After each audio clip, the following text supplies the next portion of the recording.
होना चाहिए तो वैलिडिटी होना चाहिए आपका पासपोर्ट का वैलिडिटी अगर मान के चलिए कि 1.5 साल का है तो आपको वीज़ा भी 1.5 साल का ही मिलेगा। और वर्क परमिट मोस्टली वो डिपेंड करता है इमिग्रेशन ऑफिसर्स पे, बट स्टिल वो 1.5 से 2 साल का दे देते हैं।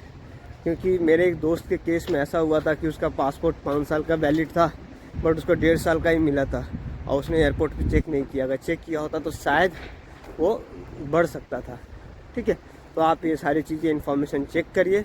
अगर आपको लगता है ये वीडियो इन्फॉर्मेटिव है तो आप उसको लाइक करें, सब्सक्राइब करें और शेयर ज़रूर करें। हेलो दोस्तों, मैं विश्वजीत फिर से स्वागत करता हूँ आपका एक नई वीडियो में। तो आशा करता हूँ आप सब स्वस्थ होंगे और मस्त होंगे। तो आज मेरे एक सब्सक्राइबर ने मेरे से पूछा कि जब वो वर्क परमिट के लिए अप्लाई करें तो उनका पासपोर्ट का वैलिडिटी क्या होना चाहिए। तो मैं बता दूं कि जो नॉर्मल वर्क परमिट के लिए जो वीज़ा मिलता है वो 2 साल के लिए मिलता है और वर्क परमिट भी 2 साल के लिए ही मिलता है, वो एयरपोर्ट पे मिलता है। ठीक है, तो अगर आपका पासपोर्ट का वैलिडिटी अगर कम हो, जैसे फॉर एग्जांपल मैं बता रहा हूँ, अगर आपका पासपोर्ट का वैलिडिटी 1.5 साल का हो तो वीज़ा तो कनाडा के केस में वो नॉर्मल 1.5 साल का ही वीज़ा देंगे आपको। एक बार आप यहाँ आ जाएंगे, अगर आपको जब लगता है कि वो एक्सपायर होने वाला है वैलिडिटी तो आप फिर से रिन्यू करवा सकते हैं। मतलब आप और फिर वो मोस्टली 10 साल का मिलता है वीज़ा। और बात रहा वर्क परमिट का, तो वर्क परमिट आपको एयरपोर्ट पे मिलेगा और वो टोटली डिपेंड करता है इमिग्रेशन ऑफिसर्स पे। पर मान के चले कि आपको वो मोस्टली 2 साल का ही देते हैं, अगर आपका पासपोर्ट का जो वैलिडिटी है वो 1.5 साल का हो तो। But still it's totally depend on the immigration officer. ठीक है, ये बात है। उसके बाद है कि वर्क परमिट में आपको क्या क्या चेक करना चाहिए। जब वो आपको वर्क परमिट देगा इमिग्रेशन ऑफिसर तो आपको बोलेगा कि आप एक बार सब चेक कर लें, जो इन्फॉर्मेशन है आपका वो सही है या नहीं। फॉर एग्ज़ाम्पल लाइक स्पेलिंग, तो आपका नाम का स्पेलिंग सही है कि नहीं, डेट ऑफ बर्थ, ठीक है, एड्रेस।